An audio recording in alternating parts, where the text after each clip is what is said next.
Hello everyone, this is CSCS Divya Agarwal और आज हम लोग EIS का चैप्टर नंबर 4 का बहुत ही ज्यादा इंटरेस्टिंग क्लास करने वाले हैं। जी हाँ, आज का जो वीडियो होने वाला है, मैं गारंटी के संग, दावा के संग कह सकती हूँ कि जब मेरा क्लास खत्म होगा ना, पक्का आप मुझे कमेंट करोगे कि मैम आज तो जो है गजब का मजा आ गया। तो आज एक नया इनोवेटिव चीज के संग मैं आपके सामने आई हूँ। आज का जो वीडियो है, ठीक है, आज का जो वीडियो है वो पता है एक पिक्चर के ऊपर है। हम लोगों ने एक मूवी देखी थी ना हम लोगों ने, अगर आपको याद होगा, ओम जय जगदीश बोलकर। तो आज मैं आपको दिखाने वाली हूँ कि उस मूवी में किस तरह से अमिताभ बच्चन के जो सुपुत्र अभिषेक बच्चन, उन्होंने किस तरह से साइबर सिक्योरिटी ब्रीच को होने से रोका था, एक कुछ ऐसा टेक्निक डेवलप करके जिससे 100 सेकेंड्स के अंदर आप अपने कंपनी के कॉन्फिडेंशियल डेटा को अनऑथराइज्ड एक्सेस से प्रिवेंट कर सकते हो। तो आज का हमारा टॉपिक पता है क्या होने वाला है? साइबर सिक्योरिटी ब्रीच होता क्या है, और एक्चुअली में जो आउटसाइडर हैकर्स लोग होते हैं जो अनऑथराइज्ड एक्सेस करते हैं आपके कंप्यूटर में, आपकी कंप्यूटर की डेटा में, वो करते कैसे, उनका नेटवर्क डायग्राम कैसा होता है, तो वो कैसे फंक्शन करता है, वो हम लोग देखेंगे कि किस तरह से बाहर का जो बग होता है वो आपके कंप्यूटर को अटैक करता है, हैक करता है, अनऑथराइज्ड एक्सेस करता है आपके सिस्टम में, और किस तरह से आपके कॉन्फिडेंशियल इंफॉर्मेशन और डेटा इंटीग्रिटी को लीक कर बाहर ले जाता है अपने संग, ठीक है, विच में cause huge financial loss to the company. तो आज ये सब कुछ हम लोग डिस्कस करने वाले हैं आज का क्लास में। ट्रस्ट मी गाइस, बहुत ही ज्यादा डबल वाला मजा आने वाला है ना। जितने मजे प्रीवियस क्लासेस में आए, आज उससे डबल मजा आने वाला है, क्योंकि आज का टॉपिक बहुत इंटरेस्टिंग होने वाला है। तो मैंने आपको क्या बोला, साइबर सिक्योरिटी ब्रीच क्या होता है? साइबर सिक्योरिटी, साइबर मतलब आप समझ गए, आपका जो कंप्यूटर में डेटा एंड ऑल सब मेंटेन्ड है। सिक्योरिटी मतलब कि कॉन्फिडेंशियल है, तो उसका सिक्योरिटी, उसका प्राइवेसी आपको इंश्योर करना जरूरी है। लेकिन अगर आपके कॉन्फिडेंशियल डेटा का अनऑथराइज्ड एक्सेस हो जाए आपके सिस्टम में घुसकर, तो उसको हम बोलते हैं कि आपका जो सिक्योरिटी है वो ब्रीच हो गया, आपका जो सिक्योरिटी मेजर्स है वो ब्रीच हो गया। आप अलग अलग टाइप के सिक्योरिटी एप्स लगाते हो, अलग अलग टाइप के व्हाट विल आई से, अलग अलग टाइप के, जैसे एंटीवायरस एंड ऑल। हम लोग क्या करते हैं, फायरवॉल से प्रोटेक्ट करके रखते हैं ना अपने ये सारे कॉन्फिडेंशियल डेटा को। समझ में आ रहा है? वैसे आजकल तो जो विंडोज के जो हमारे जो विंडोज ऑपरेटिंग सिस्टम होते हैं उसमें ऑलरेडी ये सब इनबिल्ट रहते हैं, ये सारे फायरवॉल इनबिल्ट रहते हैं। विंडोज का जो फायरवॉल है वो इनबिल्ट रहता है। अदरवाइज हम लोग कोई थर्ड सर्विस प्रोवाइडर से लेते हैं तो हम लोग लाइक एंटीवायरस का बहुत सारा पैकेजेस लेते हैं ना, लाइक क्विक हील और ये सब का सब्सक्रिप्शन लेके रखते हैं, क्योंकि that will act as a protection ना for the data which has been stored in our companies database और कंपनी के सर्वर में जितने भी डेटा है, तो उनको अनऑथराइज्ड एक्सेस से प्रिवेंट करने के लिए हम लोग ऐसा करते हैं। तो और अगर इतना ज्यादा सिक्योरिटी लेने के बाद भी अगर वो सिक्योरिटी को ब्रीच कर कोई आउटसाइडर आपके सिस्टम के इनसाइड घुस गया, ठीक है, सो दैट इज कॉल्ड कि आपका जो सिक्योरिटी, आपका जो साइबर सिक्योरिटी है उसका ब्रीच हो गया है, वो टूट गया है। समझ में आया? तो वो होता कैसे है वो हम लोग आज की क्लास में पूरा डिस्कस करने वाले हैं। उसके अलावा हम लोग आज डिसएडवांटेजेस भी डिस्कस करेंगे। मैंने आपको बोला था ई कॉमर्स का डिसएडवांटेजेस हम लोग को डिस्कस करना है।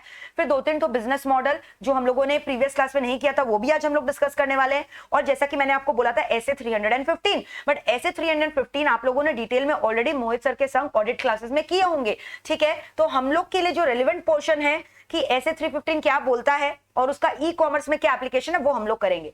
तो ये सारे टॉपिक्स आज हम लोग कवर करने वाले हैं। And don't worry, at the end of the day मैं सब कुछ जो है आपको इंस्टीकेमैट से मार्किंग करवा दूंगी, ठीक है।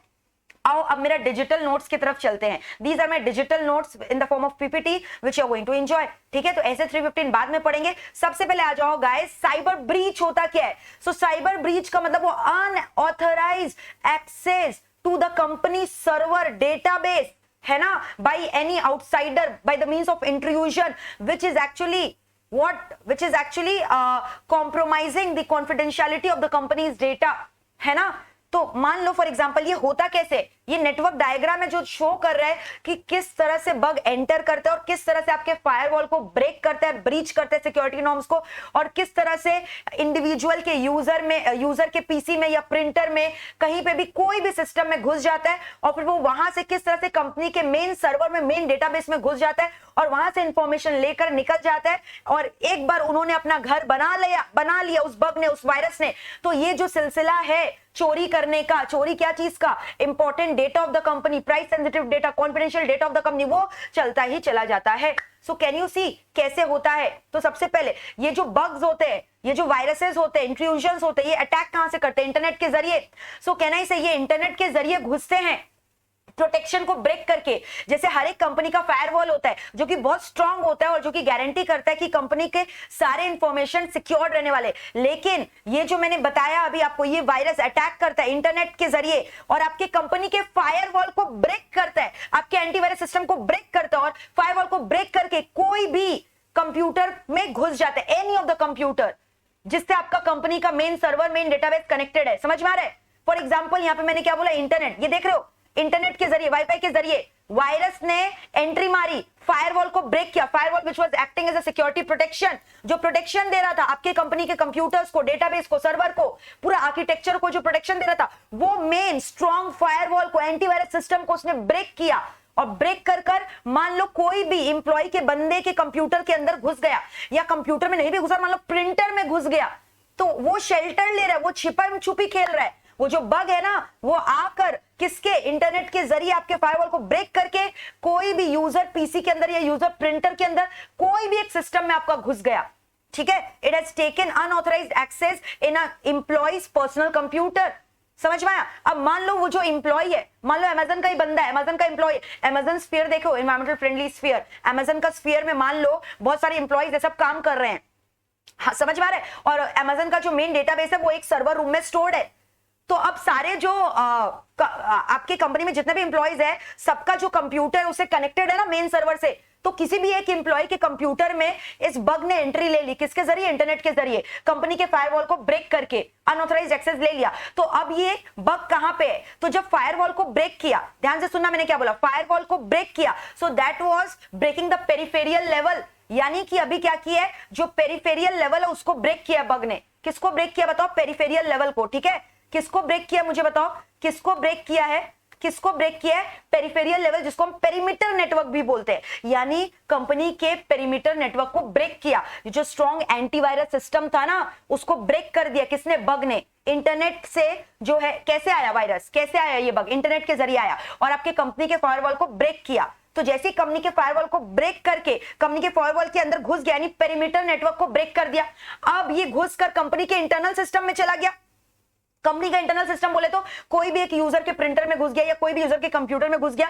अब यूजर ने मान लो एक क्वेरी जनरेट की, मान लो यूजर ने अपने क्लाइंट आर्किटेक्चर में, क्लाइंट कंप्यूटर में क्वेरी जनरेट की। एम्प्लॉय ने मान लो चाह कि वो सेल्स डिपार्टमेंट का फिगर देखना चाहता है, तो उसने क्वेरी जनरेट की। तो ये जो बग है, ये तो ऑलरेडी इस यूजर कंप्यूटर में शेल्टर ले रखा है, तो क्वेरी के संग वो बग घुस गया किसमें? अब ये क्वेरी कहां से एक्सेस होगा? टेल मी, ये जो क्वेरी है कहां से एक्सेस होगा? डेटाबेस लेयर से। तो अब ये जो बग है क्वेरी के जरिए कहां पे घुस गया? कंपनी का मेन सर्वर डेटाबेस में, मेन डेटाबेस सर्वर में घुस गया। यानी this bug has actually accessed into the database, that is into the operating system of the company. यानी वो एप्लीकेशन लेयर और डेटाबेस लेयर में घुस गया। तो आपको समझ में आ रहा है किस तरह से 3 लेवल को ब्रीच कर सिक्योरिटी ब्रीच कर किस तरह से बग ने एक्चुअली कंप्यूटर को इन्वेड कर लिया। सबसे पहले पेरिफेरियल लेवल में जो पेरीमीटर नेटवर्क है, जो फायरवॉल था, एंटीवायरस सिस्टम था, उसको ब्रेक किया। ठीक है, और वो बग कहां पे एंटर किया? यूजर सिस्टम में। फिर यूजर में जैसे ही गुजर, यूजर के कंप्यूटर में या प्रिंटर में या फ्लॉपी डिस्क में, कहीं पे भी यूजर के जो सिस्टम है उसमें उसने एंट्री ली।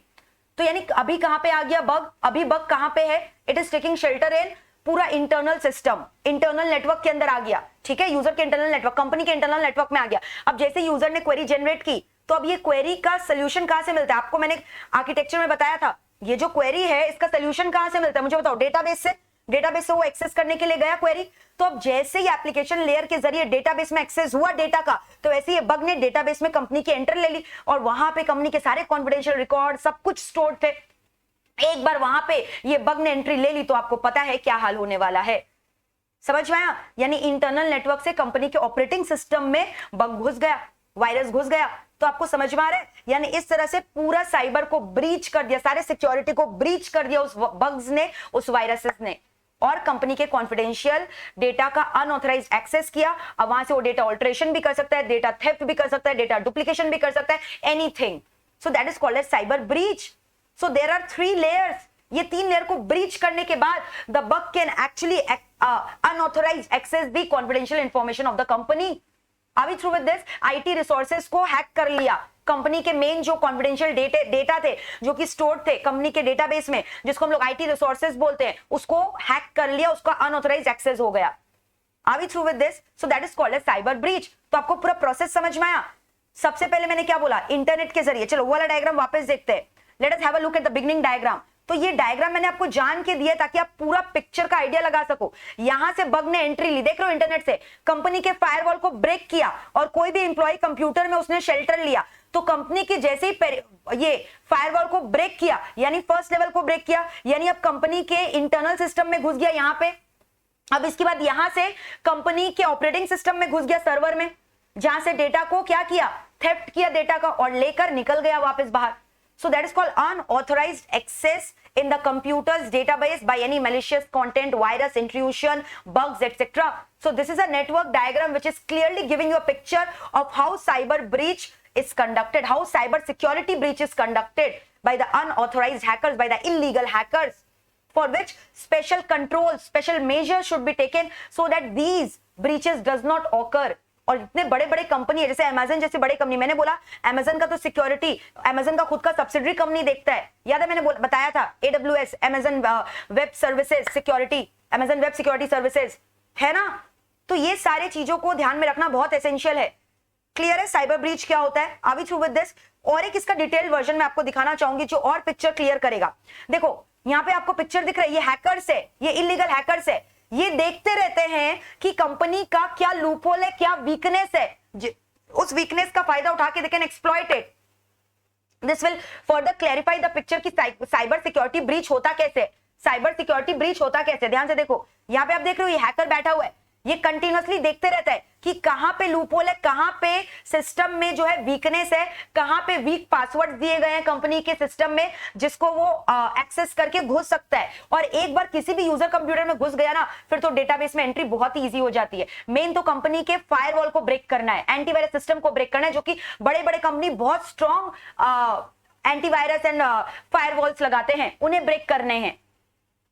फिर सेकेंड स्टेज में क्या होता है, how do they gather information about the companies?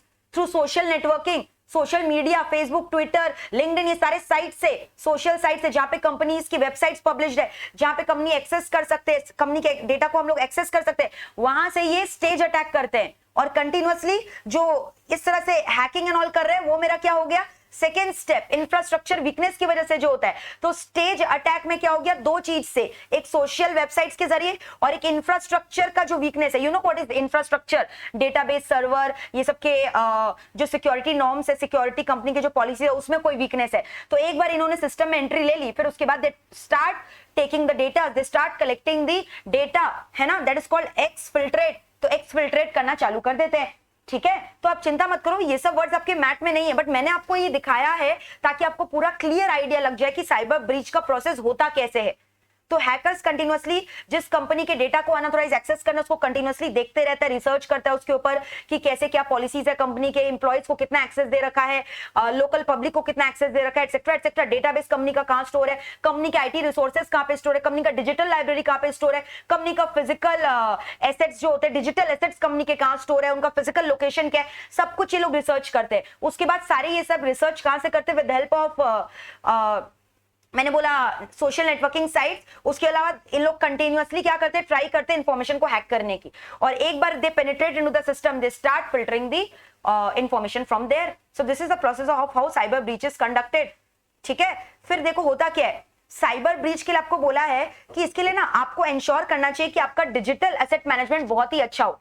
तो आपको पता है क्या क्या मेजर्स लेने चाहिए। मैंने तो आपको एक नेटवर्क डायग्राम दिखाया। तो जितनी बड़ी कंपनी है ना, ई कॉमर्स कंपनी हो चाहे एम कॉमर्स कंपनी हो, जहां पे भी आईटी का यूजेज होता है, वहां पे उन लोग को इंश्योर करना चाहिए कि उन लोग एक नेटवर्क डायग्राम बना के रखे। Network diagram which will show you कि how the server is connected with the database, उससे कौन से यूजर कंप्यूटर कनेक्टेड है, फिर इंटरनल एंड एक्सटर्नल नेटवर्क कौन से जो से कनेक्टेड है। तो पूरा क्लियर पिक्चर होना चाहिए नेटवर्क डायग्राम का, जिसके ओवरव्यू से उन्हें पता चल सके कहां कहां कंट्रोल्स लगाने चाहिए और कहां कहां पे हमारे कंट्रोल्स नहीं है, जिसके ऊपर में ध्यान देने चाहिए, ताकि हमारी कंपनी का सेंसिटिव इंफॉर्मेशन लीक आउट नहीं हो, जिसकी वजह से हमें डायरेक्ट या इनडायरेक्ट लॉस ना हो। You know what is direct and indirect loss, मैंने आपको बताया था लास्ट क्लास में। फाइनेंशियल लॉस डायरेक्ट लॉस हुआ, और ऑपरेशनल इनएफिशिएंसी जो हुआ, जो कि कस्टमर के कॉन्फिडेंशियल डेटा के कॉम्प्रोमाइज होने की वजह से होता है, that is called indirect loss. तो ये सब ना हो उसके लिए आप एक नेटवर्क डायग्राम रेडी रखो। दूसरी चीज आपको बहुत जरूरी है कि आप अपने कंपनी के डिजिटल एसेट के मैनेजमेंट में बहुत ध्यान दो कुछ हद तक, और इसके लिए अलग से एक आईटी ऑफिसर को अपॉइंट करके रखो, एक नहीं बल्कि 3-4 आईटी ऑफिसर रख के रखो जो स्पेशली डिजिटल एसेट का मैनेजमेंट करेंगे। नो कंपनी, एक ई कॉमर्स कंपनी के लिए डिजिटल एसेट उसका क्या होगा, जहां कंपनी का सारा मास्टर फाइल स्टोर्ड है, कंपनी के पावर पॉइंट स्टोर्ड है, कंपनी के एक्सेल स्टोर्ड है, कंपनी का एक्सेस स्टोर है, कंपनी का एपीआई स्टोर है ना। तो कंपनी के सारे जो कॉन्फिडेंशियल डेटा है वही तो कंपनी का एसेट हो गया ना, एक ई कॉमर्स कंपनी के लिए कंपनी का जो मास्टर फाइल है। तो ये सारे जो मैंने आपको चीज बताई ये सारे मेरे क्या है, डिजिटल एसेट है, तो इनका मैनेजमेंट होना जरूरी है, क्योंकि यही नहीं मैनेज करोगे तो इनका ही तो डर है कि ये चोरी नहीं हो जाए, इनका थेफ्ट नहीं हो जाए, है ना।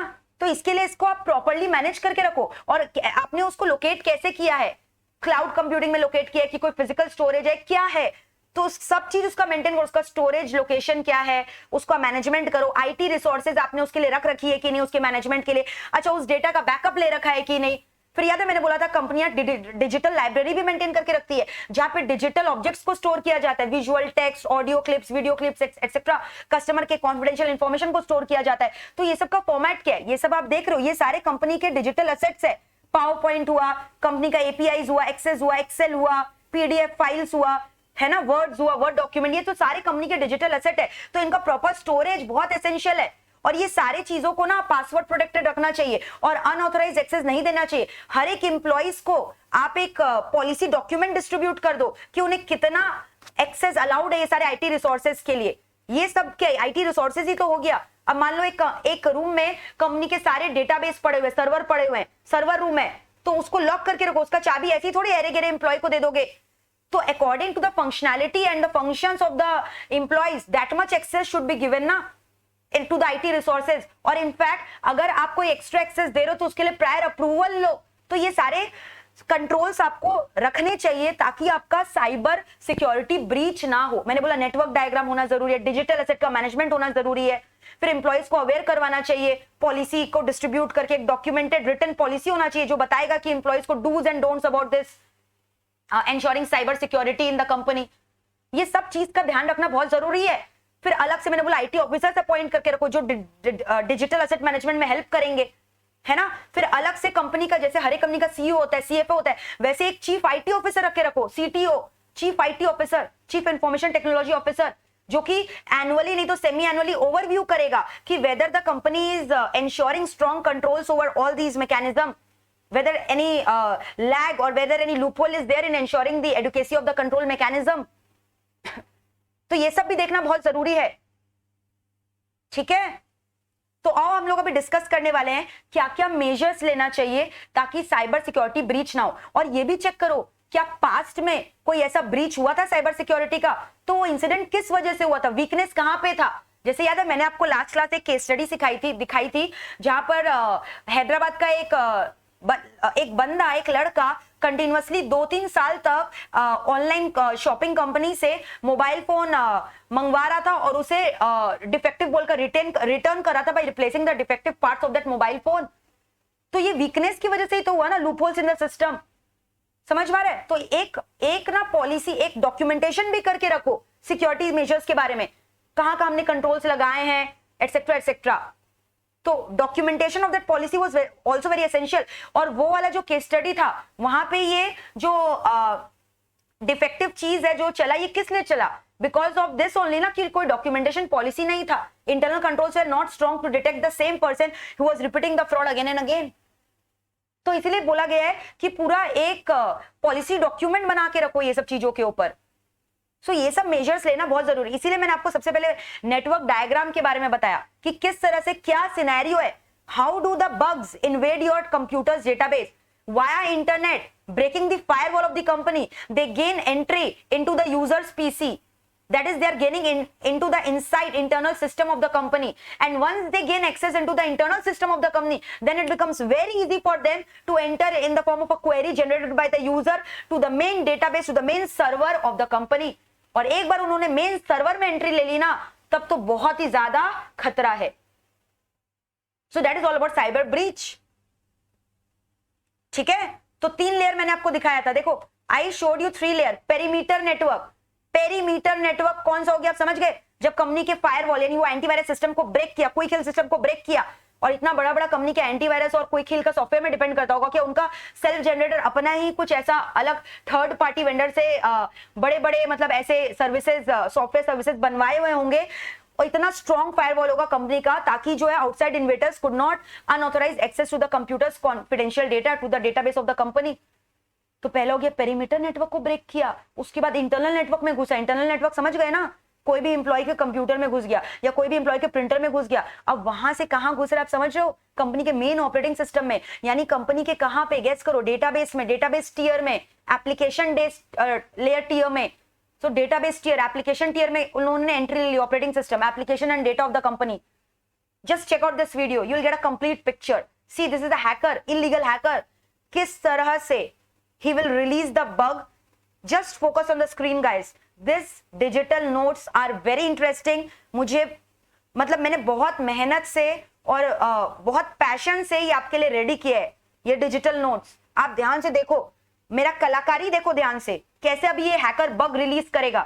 और ये बग पहले ग्रीन वाले एरिया में एंटर करेगा which is actually signifying the perimeter network, और ग्रीन लेयर से then it is going to enter where internal network which is very dangerous, red sign alert. और एक बार इंटरनल नेटवर्क में घुस गया तो उसके लिए कंपनी के ऑपरेटिंग सिस्टम को एक्सेस करना बहुत इजी हो जाएगा, that is a blue line.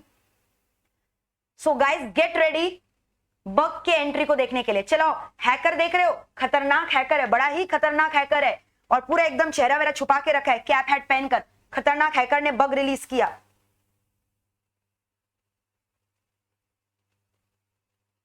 The bug is coming, entering into the perimeter network, internal network and finally into the operating system of the company. Data की theft की और वापस से हैकर के कंप्यूटर में ले गया डेटा को, डेटा की चोरी की और डेटा को वापस हैकर को दे दिया।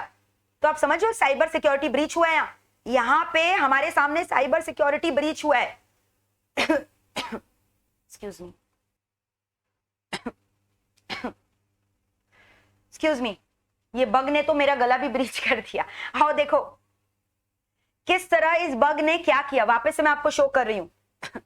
Eyes should be focused on this cyber breach. Come on guys, have a look.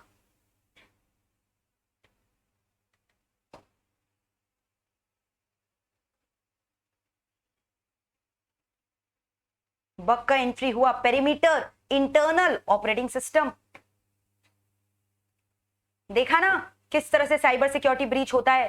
तो अब एग्जाम में ये 3 लेयर आता है, बोलता है एक्सप्लेन करो साइबर सिक्योरिटी ब्रीच होता कैसे है, एक्सप्लेन करो। तो ये तीनों नेटवर्क का आपको नाम याद रखना है, perimeter, internal, operating, which becomes very easier for you. Perimeter मतलब आपने समझ गए ना, इंटरनेट के थ्रू बग ने एक्सेस किया, क्या चीज को एक्सेस किया, कंपनी के इंटरनल नेटवर्क को कैसे एक्सेस किया, कंपनी के फायरवॉल को ब्रेक कर कर।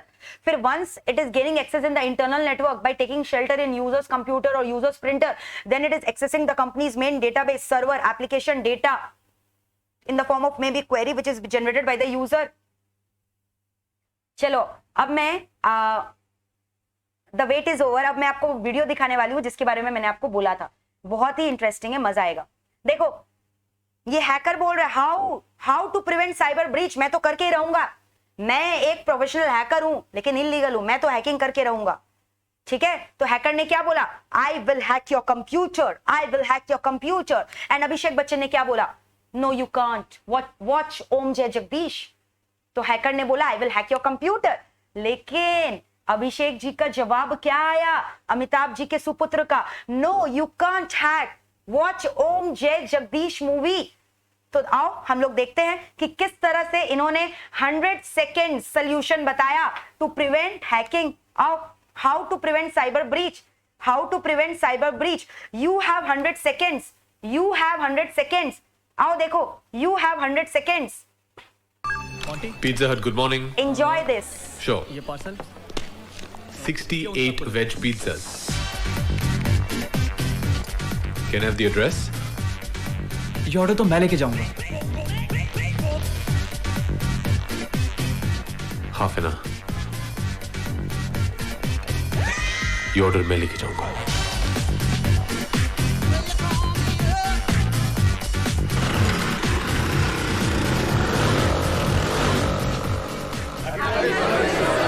Thank you. Thank you very much. Thank you. Thank you very much. Good afternoon, pizza delivery. There. वहाँ? Ah, Mr. Srinivasan. So, everything's fine? Yeah. Good. So, Mr. Rao, everything's fine? I hope the meeting was well? Good? Yeah. Excuse me, sir. Excuse me, sir. Yes. Sir मुझे एक chance दीजिए। मैं बैंगलोर इसी company के साथ काम करने के लिए आया हूँ और मैं जानता हूँ कि अगर मुझे नौकरी मिल गई तो मैं इस कंपनी के लिए बहुत फायदेमंद हो सकता हूँ। Young man, आदमी अपने जज्बात और उतावलेपन से नहीं, अपनी मेहनत और दिमाग से कामयाब होता है। सर मैंने आपके बारे में पेपर्स में बहुत पढ़ा है, आपकी पूरी कहानी सुनी है। मैं आपका बहुत बड़ा फैन हूँ, आप मेरे लिए एक आदर्श हैं। मैं आपसे सिर्फ 100 सेकंड मांग रहा हूँ, इसमें मैं आपको दिखा सकता हूँ कि मैं कितना काबिल हूँ। Please. Well, your time starts now. Home minister से बात करने से कोई फायदा नहीं है। ये प्रॉब्लम अगर कोई सॉल्व कर सकता है या तो कोई प्रोफेशनल हैकर या कंप्यूटर जीनियस। प्रोफेशनल हैकर, सुना वर्ड? मतलब दे आर लीगल। मैंने आपको लास्ट क्लास बोला legal and good illegal morning, मैं मिस्टर हैकर। पिल्ले से मिलना चाहता हूँ। I'm sorry sir, he's in an emergency meeting. हाँ जी, मैं उसी इमरजेंसी मीटिंग के सिलसिले में आया हूँ। प्लीज Sorry sir, उनके पास टाइम नहीं है। देख, उनसे बस कहिए कि मैं उनके सिर्फ 100 सेकंड्स दूंगा। 100 seconds please, just give him a call, वो मुझे पहचान जाएंगे। Okay. इतने बेहतरीन इंजीनियर्स होने के बावजूद हम अपनी कंपनी के साइट को हैक होने से रोक नहीं पाए। मैं जानना चाहता हूँ why?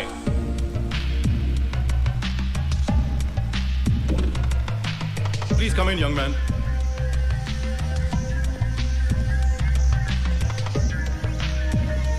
So, young man, how can you help me?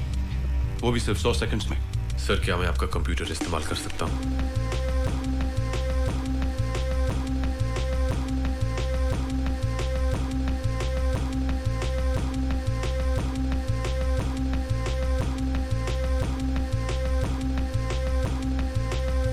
Thank you.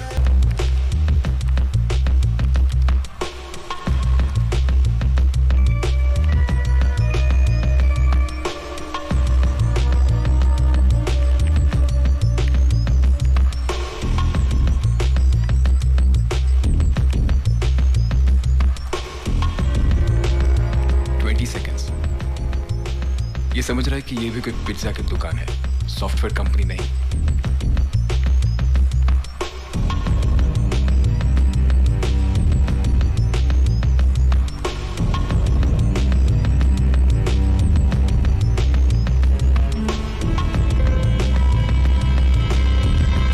Your 100 seconds are over, young man.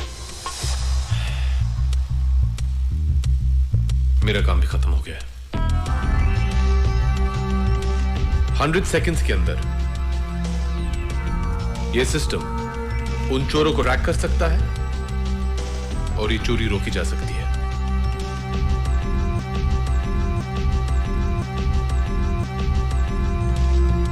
You can check for yourself.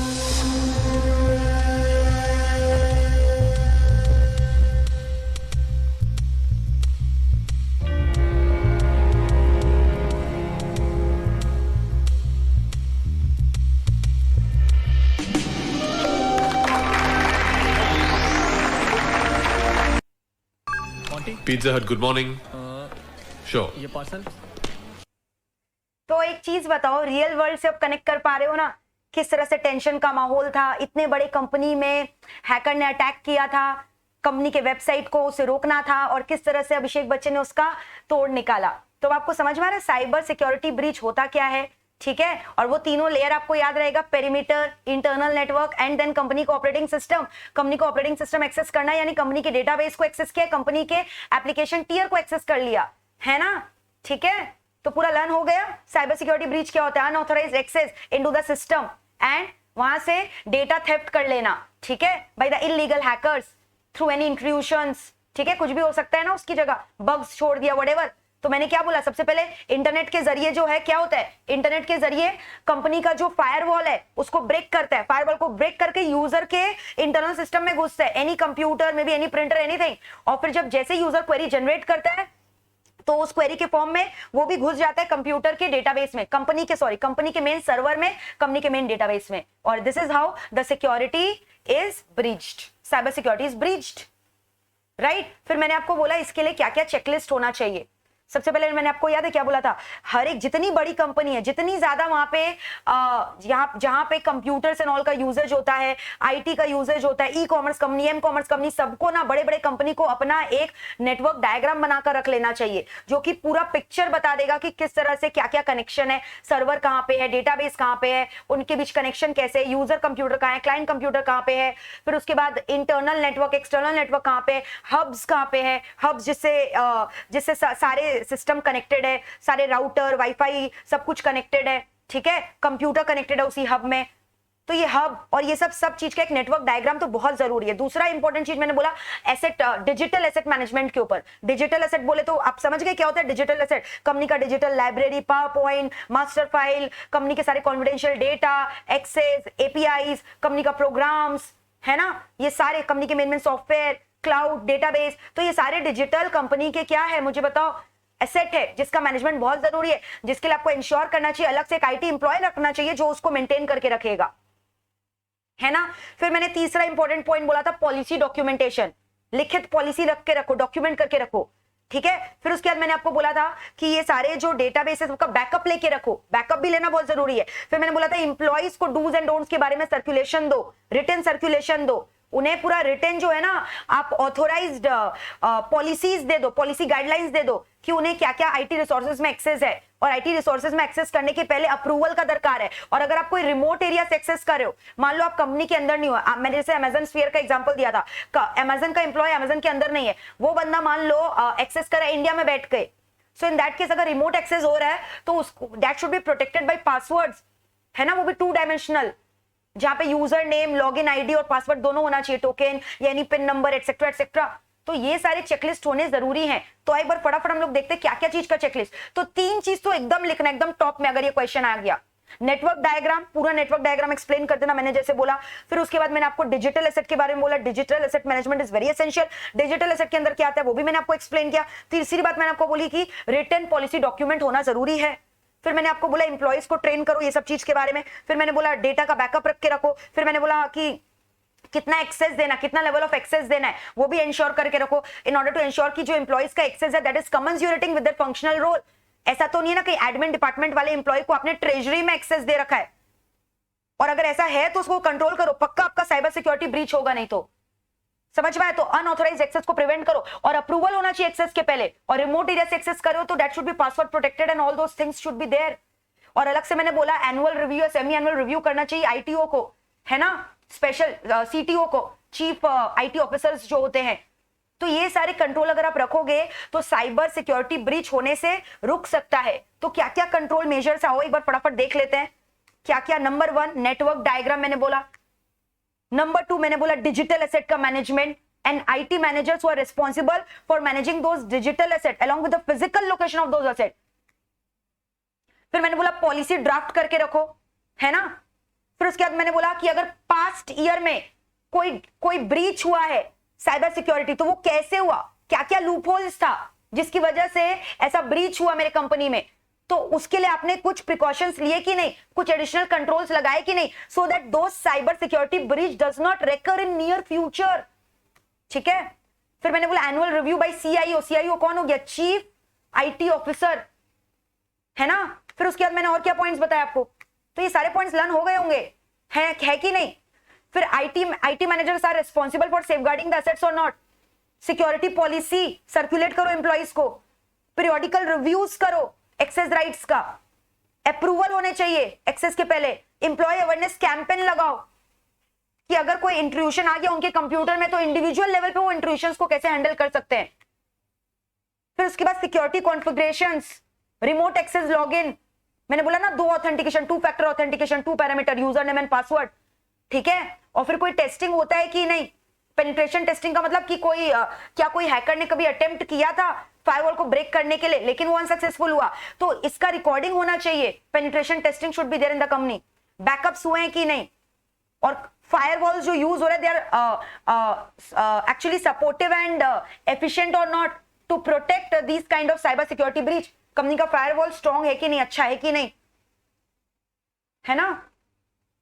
ये सारे पॉइंट्स आपके इंस्टी के मैट में दिए हुए हैं जो मैंने अपने डिजिटल नोट्स में डिस्प्ले किए, और ये सारे डिजिटल नोट्स मैं आपको सप्लाई कर दूंगी, आपको टेंशन नहीं लेना है। I will show you the Instamat at the end. I have said you.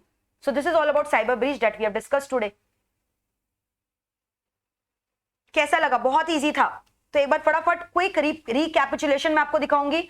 आपको इसमें सबसे पहले मैंने देखो यही नेटवर्क डायग्राम के बारे में मैंने आपको बोला, जितनी बड़ी कंपनीज है जो कि डिपेंडेंट है आईटी में, उन लोग ये सारे कंपनीज जो है एक नेटवर्क डायग्राम बना के रखते हैं. तो ई कॉमर्स कंपनी तो पूरा ऑनलाइन ट्रांजैक्शंस के ऊपर डिपेंडेंट है, तो वो तो 100% नेटवर्क डायग्राम बना के रखता होगा. ठीक है, तो नेटवर्क डायग्राम. फिर मैंने आपको ये पूरा प्रोसेस दिखाया कि किस तरह से जो है आउटसाइड इंट्रूजन्स होता है, इनसाइड कंप्यूटर में आता है, नेटवर्क के अंदर ऑपरेटिंग सिस्टम में घुस जाता है.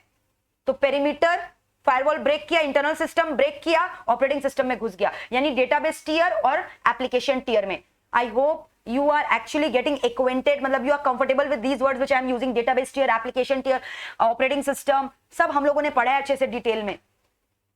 ठीक है. फिर ये मैंने बोला डिजिटल एसेट, मैंने आपको दिखाया डिजिटल एसेट.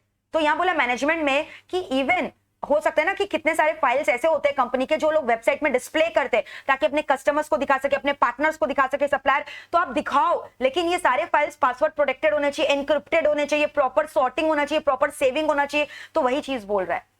ठीक है. तो डिजिटल एसेट मैनेजमेंट के बारे में. फिर 3 लेयर्स मैंने बोला, perimeter, then internal network, then operating system. फिर बग ने किस तरह से एंट्री की और हैक किया. एक बार वापस से देख लो बग, एक बार वापस से देख लो, बग निकल के आ रहा है. बाबा मुझे तो बहुत डर लग रहा है बग से.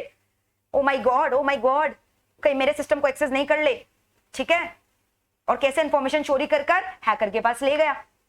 फिर हम लोगों ने पूरा एक वीडियो देखा इसके ऊपर. मजा आया काफी उस वीडियो को देखकर? यस और नो? ठीक है. फिर मैंने चेकलिस्ट बताई आपको इतनी सारी, नेटवर्क डायग्राम, डिजिटल एसेट, फिर उसके बाद रिटर्न पॉलिसी डॉक्यूमेंट होना चाहिए, सीआईओ से रिव्यू करवाना चाहिए, कोई इंसिडेंट हुआ है पास्ट में तो उसको रिपोर्टिंग करके रखना चाहिए, कंट्रोल मेजर्स लेके रखना चाहिए, बैकअप लेना चाहिए फ्रीक्वेंटली डेटा का. फिर एक्सेस जो दे रखे उसको रिव्यू करो. फिर उसके बाद परमिशन होना चाहिए एक्सेस के पहले, एटसेट्रा एटसेट्रा. एम्प्लॉयज को सर्कुलेट करो रिटर्न गाइडलाइंस, है ना, about the dos and don'ts. Employees को अवेयर करो कि इंडिविजुअल लेवल में इंट्रूशंस को कैसे हैंडल कर सके, एटसेट्रा एटसेट्रा. तो ये गाइडलाइंस बहुत इंपॉर्टेंट है साइबर सिक्योरिटी ब्रीच के. So we are through with cyber security breach. The topic is over. Cyber security breach is over. Very easy. ठीक है. Are we through with this? And don't worry, all these digital notes will be given to you. Firewall क्या होता है company का, सब समझ गए ना? ठीक है. अब इसके बाद क्या बोला गया है? Guidelines for e commerce. अभी मैंने आपको साइबर सिक्योरिटी रिस्क पढ़ाया, बोला गाइडलाइंस ई कॉमर्स में क्या क्या कहां कंट्रोल्स होने चाहिए. ऑलरेडी मैंने आपको लास्ट क्लास में बताया है, वही सेम चीज वापस से दिया हुआ है. मैंने बोला था ना, हर एक जो ई कॉमर्स वेंडर है उसको अपना एक सिक्योरिटी पॉलिसी बनाना चाहिए, रिटर्न पॉलिसी, बिलिंग पॉलिसी. तो वही सारे चीज रिपीटेटिव दिए हुए हैं यहाँ पे. जो एक ऑनलाइन ई कॉमर्स वेंडर है उसको सब कुछ लिख कर रखना चाहिए ना अपने वेबसाइट में. सिक्योरिटी पॉलिसी क्या है, कस्टमर का प्राइवेसी पॉलिसी, उनके डेटा कॉन्फिडेंशियल रहेंगे, return policy, refund policy, billing policy क्या है कंपनी का. तो ये सारे गाइडलाइंस दिए गए हैं, है ना. फिर उसके बाद पेमेंट पॉलिसी कंपनी का, बिलिंग पॉलिसी कैसा होगा, बिलिंग में मतलब बिल्स का पैटर्न कैसा रहेगा, उसमें जीएसटी एप्लीकेबल कितने होंगे, फॉर्मेट कैसा होगा बिल का, रेट ऑफ जीएसटी क्या होगा. ठीक है, सब कुछ. प्रोडक्ट गारंटी वारंटी, शिपिंग में डिलीवरी टाइम कितना लगेगा, रिटर्न, पेमेंट. तो ये सारे चीजों का पॉइंट्स दिया हुआ है. ये सब गाइडलाइंस टू बी फॉलोड. ठीक है. बिलिंग में आप समझ गए ना क्या लिखना है आपको. बिलिंग मतलब कि बिल का फॉर्मेट क्या होना चाहिए, जीएसटी रेट कितना होना चाहिए, एप्लीकेबल जीएसटी कस्टमर कितना देगा, एटसेट्रा एटसेट्रा. जब भी बिल जनरेट होता है अलग से जीएसटी उसमें दिखाते हैं ना, इतना जीएसटी लगे आपके सामान में. प्रोडक्ट का गारंटी वारंटी पॉलिसी, शिपिंग आपको पता है क्या है, कितने डेज में माल आएगा नहीं आएगा. ठीक है. Delivery, courier company and all दोस्त के बारे में. रिटर्न पॉलिसी, रिटर्न रिफंडेबल है कि नहीं, रिटर्न है कि नहीं. पेमेंट पॉलिसी कैसा है, क्या क्या चीज में पेमेंट एक्सेप्ट कर रहा है, सीओडी अवेलेबल है कि नहीं कोई पर्टिकुलर ट्रांजैक्शन में. हो सकता है कोई पर्टिकुलर ट्रांजैक्शन में सीओडी अवेलेबल ना हो, है ना. तो ये सारी गाइडलाइंस है जो कि ऑलरेडी मैंने लास्ट क्लास पढ़ाए थे, इसलिए मैंने इसको क्विकली कराया. ठीक है. अब ध्यान से सुनना. अब हम लोग डिस्कस करने वाले हैं डिसएडवांटेजेस. मैंने आपको बोला था एक टॉपिक छूटा है लास्ट सबसे पहला क्लास में ही मुझे बता देना चाहिए था. ई कॉमर्स का ड्रॉबैक्स क्या होता है. मैंने इसको लास्ट के लिए इसलिए रखा था ना क्योंकि अभी जो मैंने इंफॉर्मेशन आपको दिया उसके बेसिस पे आप अपने आप ड्रॉबैक बता सकते हो. क्या क्या चैलेंजेस है ई कॉमर्स बिजनेस में, व्हाट आर द डिसएडवांटेजेस. आपको नहीं लगता मैंने आपको सबसे पहले बोला था जब भी आप एक ई कॉमर्स का सक्सेस सबसे पहले किसके ऊपर डिपेंड करता है, इंटरनेट कनेक्टिविटी के ऊपर. बॉस अगर इंटरनेट कनेक्टिविटी स्ट्रांग नहीं हुआ ना तो ई कॉमर्स विल बैडली सफर. याद है मैंने बताया था डिनायल ऑफ सर्विस, सर्वर जाम हो गया है, सर्वर क्रैश हो गया, इंटरनेट का एक्सेसिबिलिटी नहीं है, तो आप ट्रांजैक्शंस नहीं कर पाओगे और आपको फाइनेंशियल लॉस होगा, कस्टमर को भी और हो सकता है ई कॉमर्स वेंडर को भी। तो इंटरनेट का कनेक्टिविटी बहुत एसेंशियल है ई कॉमर्स के बैकबोन के लिए। फिर मैंने याद है आपको बोला था ये सब ई कॉमर्स के सक्सेस के लिए एक बढ़िया सा वेबसाइट बनाना चाहिए कंपनी को, या फिर मोबाइल ऐप में बहुत खर्चा करना चाहिए, और मोबाइल ऐप बनाना कोई आसान काम नहीं, उसमें बहुत ज्यादा खर्चा लगता है कंपनी का। सो डोंट यू थिंक ये ई कॉमर्स के बिजनेस को सेटअप करना is very difficult and very costly affair, lot of hardware, computer, software involve, website, server, कितने चीजों का खर्चा लगता है, मेंटेनेंस कॉस्ट, सेटअप कॉस्ट।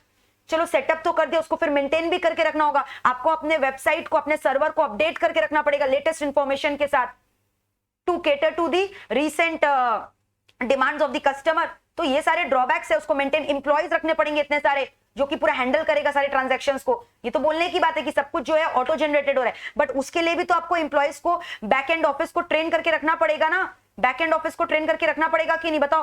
तो कितना लेंदी प्रोसेस है, समझ रहे हो। तो ड्रॉबैक्स मैंने क्या बोला, एक तो internet availability, challenges internet connection जरूरी है, दूसरा मैंने बोला high setup cost, startup cost में सब कुछ आ गया, हार्डवेयर कॉस्ट, सॉफ्टवेयर, आपने कंप्यूटर तो ले आए, सर्वर, डेटाबेस सब कुछ रेडी है, लेकिन उसके बाद क्या, आपको अपना वेबसाइट तो बनाना होगा। अमेज़न को वेबसाइट बनाने में बहुत खर्चा लगा है ना, तो सॉफ्टवेयर डेवलपमेंट का कॉस्ट, फिर उसके बाद उसको मेंटेन करने का एम्प्लॉय का खर्चा, सेटअप कॉस्ट।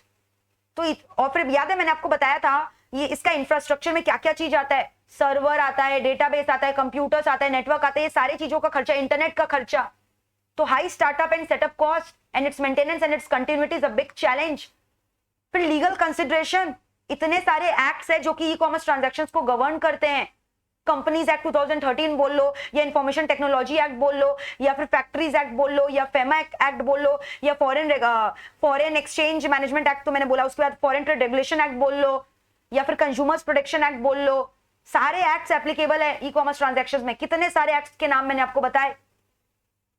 और ना एक ई कॉमर्स का ट्रांजैक्शंस का जो वैलिडिटी होता है ना, बहुत ज्यादा कॉन्फ्लिक्टिंग होता है, समझ में आ रहा है। जैसे क्योंकि यहाँ पे डेटा टैंपरिंग एंड ऑल हो सकता है, यहाँ पे तो कोई फिजिकल एविडेंस नहीं है, सब कुछ का ई फॉर्मेट है, तो वहां पे टैंपरिंग ऑफ डेटा एंड ये सब हो सकता है। तो अब मान लो किसी आउटसाइडर ने कस्टमर के कॉन्फिडेंशियल डेटा को हैक करके उसका जो है अनऑथराइज्ड पेटीएम वॉलेट में एक्सेस करके पेटीएम वॉलेट खाली कर दिया, तो अब लायबिलिटी किसके ऊपर आएगा, ओनर्स किसके ऊपर आएगा, ई वेंडर कंपनी के ऊपर आएगा ना।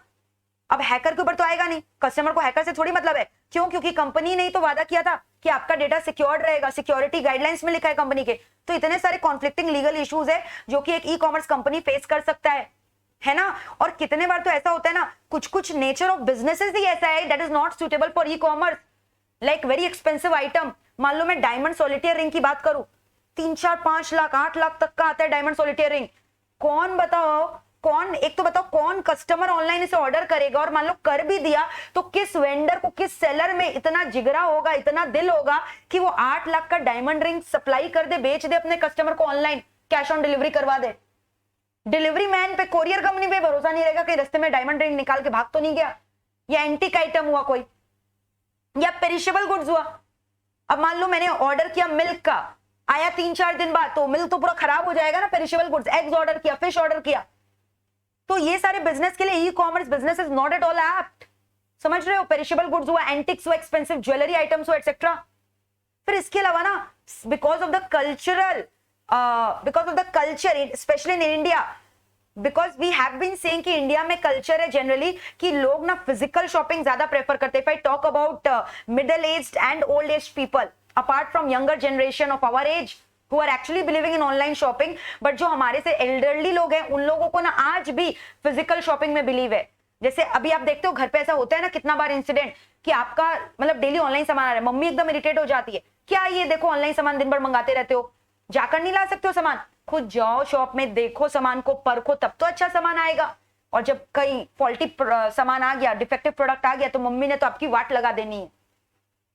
तो ये कल्चरल लिमिटेशन भी है ना, जो कि फर्दर ई कॉमर्स के बैकबोन को लूजन करता है। तो कुछ बिजनेस के पॉइंट ऑफ व्यू से और कुछ कस्टमर के पॉइंट ऑफ व्यू से कल्चरल इंपेडिमेंट्स। और सबसे इंपॉर्टेंट तो लोगों को इसलिए भी डर लगता है कि उनका डेबिट कार्ड, क्रेडिट कार्ड, उनके बैंक का डेटा का अनऑथराइज्ड एक्सेस नहीं हो जाए, उनके कॉन्फिडेंशियल डेटा का एक्सेस नहीं हो जाए। है ना. So security concern both from the point of view of customer as well as from the vendor, e merchant, e-commerce companies. So all these are drawbacks of e-commerce which is very much relevant and important for exams point of view, क्योंकि newly added हुआ है previous term से. ठीक है, तो disadvantages आपको याद हो गया होगा. एक तो इंटरनेट कनेक्शन का प्रॉब्लम, हर समय अवेलेबल होना चाहिए. हाई स्टार्टअप कॉस्ट के अंदर अब आपको क्या क्या मेंशन करना है. हार्डवेयर का खर्चा, सॉफ्टवेयर का खर्चा, सर्वर का खर्चा, मेंटेनेंस का खर्चा, एम्प्लॉय का खर्चा, बैकएंड का खर्चा, बैकएंड ऑफिस का, है ना, सेटअप करने का खर्चा, फिर लीगल कंसिडरेशन. इतने सारे एक्ट्स का नाम बताया, सब लिख देना. ये सारे एक्ट्स गवर्न करते हैं ई कॉमर्स ट्रांजैक्शंस को, तो और दिमाग लगेगा. सब जगह देखना पड़ेगा कि सारे लॉज को आप केटर कर रहे हो कि नहीं कर रहे हो ई कॉमर्स ट्रांजैक्शंस में. ठीक है, इनकम टैक्स एक्ट भी एप्लीकेबल है, जीएसटी एक्ट भी एप्लीकेबल है, सब कुछ एप्लीकेबल है इसमें. और फिर मैंने बोला ना, कभी कभी एक्सपेंसिव ज्वेलरी आइटम, एंटिक्स में, पेरिशेबल गुड्स में ई कॉमर्स ट्रांजैक्शंस जो है वो कभी हो ही नहीं सकता, because no business will be ready to engage in online purchase and sale of gold, मान लो. या फिर कल्चरल इंपेडिमेंट्स की मैं बात करूं, cultural impediment, security concern, privacy issues, data integrity compromise हो रहा है. So these are the drawbacks of e commerce, disadvantages of e commerce. फिर याद है मैंने आपको फर्स्ट क्लास में ई कॉमर्स मॉडल्स में बताया था, B2B होता है, B2C होता है, C2C होता है, C2B होता है. अभी ना 2 नया वर्जन ऐड किया है, G2C, C2G, G2C, C2G, और एक B2G भी है.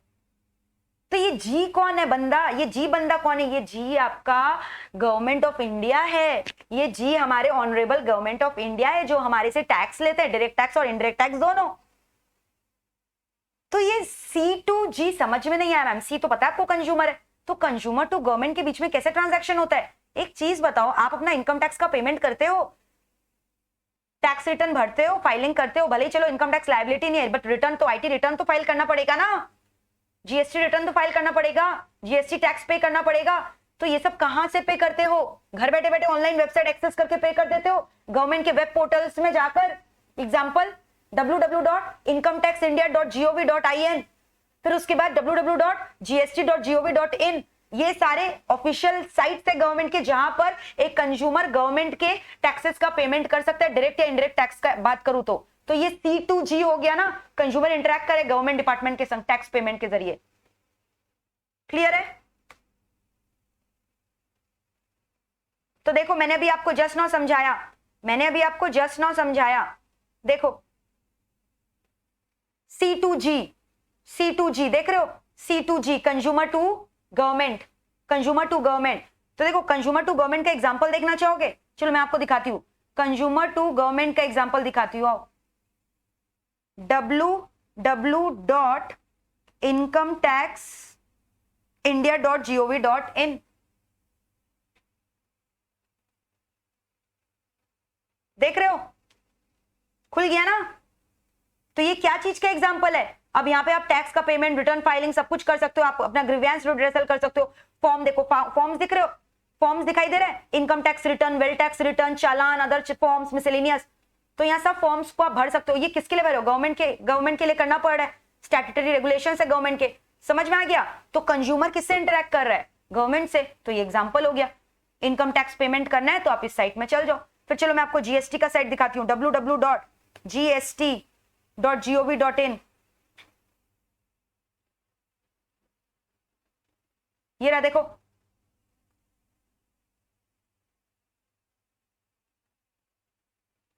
www.gst.gov.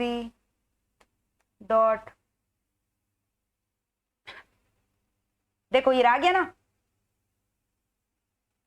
ठीक है. तो देख रहे हो, सर्च टैक्स पेयर, डाउनलोड, ई इनवॉइस, जीएसटी लॉ सर्विसेज, देख रहे हो ना ये सब. तो ऐसे जीएसटी का ऑफिशियल वेबसाइट है. समझ में आया? क्लियर है यहां तक? ठीक है, चलो. तो ये क्या चीज का एग्जांपल मैंने आपको बोला? C2G. फिर वैसे ही ना G2C भी होता है. वैसे ही क्या होता है बताओ? G2C का मतलब हो गया कि मान लो G2C का मतलब मान लो कि आपने गवर्नमेंट को कुछ पिटीशन रेज किया है, अब गवर्नमेंट का रिप्लाई चाहिए आपको उसके लिए, तो कहां से कैसे करोगे? तो आपको पता है गवर्नमेंट ने बहुत सारे ऑनलाइन वेब पोर्टल्स बना रखे हैं इसके लिए. Have you heard about that Umang, www.umang.com के बारे में, गवर्नमेंट का उमंग साइट के बारे में सुना है? उमंग, ई सेवा, आंध्र प्रदेश का ई सेवा, ये सारे ऐप है। जैसे आप देखते हो ना, अब मतलब आपको ना इसमें ही सब कुछ हो जाएगा। और फिर उसके बाद have you heard about ombudsman? Ombudsman में आप क्या करते हो? अभी कोई ग्रीवियंसेस है, मान लो आपको ना कोई पर्टिकुलर बैंक के अगेंस्ट कोई कंप्लेन लॉन्च करना है, तो अब आपको डायरेक्टली क्या सुपीरियर अथॉरिटी को पूरा दर दर भटकना नहीं पड़ेगा, पूरे स्टेट में घूमना नहीं पड़ेगा उसे ढूंढने के लिए। आप घर बैठे कंप्लेन कर सकते हो। मान लो आपके ICICI बैंक ने आपके संग कुछ चीटिंग की, तो आप घर बैठे अपना ग्रीवेंसेस को एड्रेस कर सकते हो against ICICI bank directly to RBI through the website जो मैं अभी आपको शो करने वाली हूं, ओम्बड्समैन। आओ दिखाती हूं मैं आपको, www.ombudsman, देखो ये रहा, देख रहे हो www. ये तो RBI का साइट खुल गया, www.om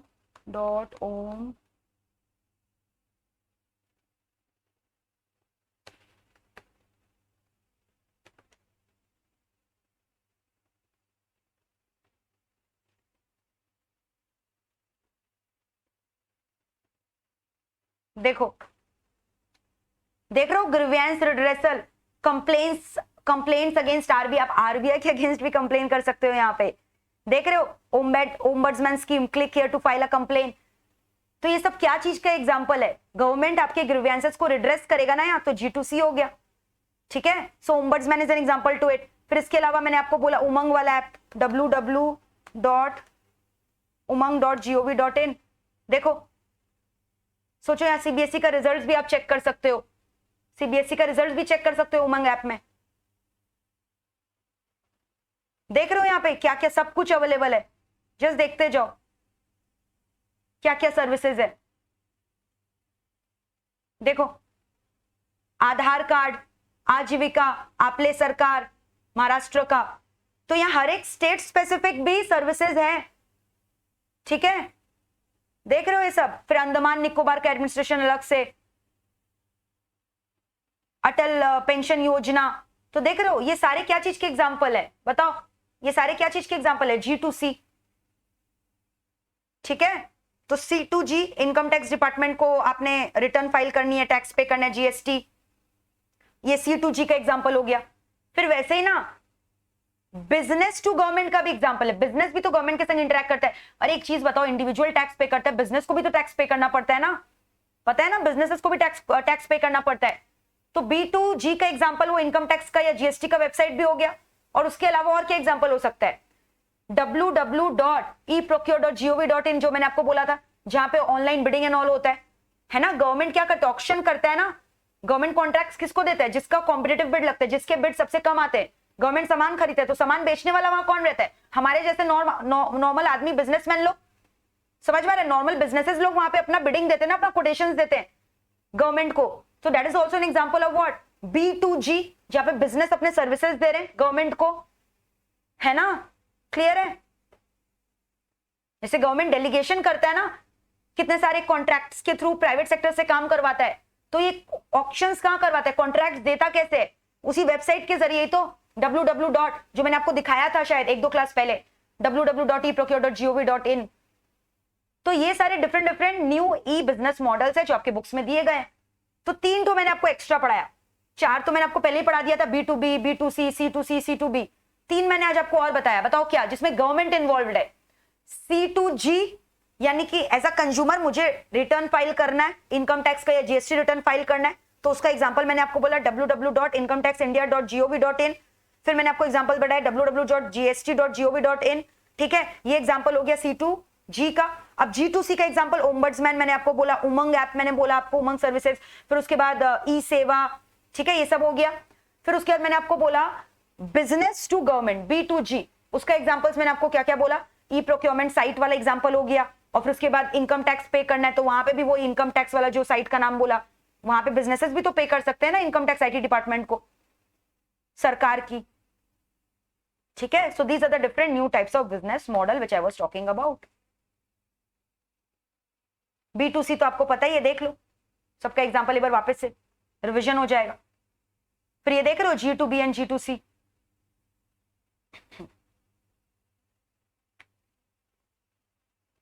B2G, C2G।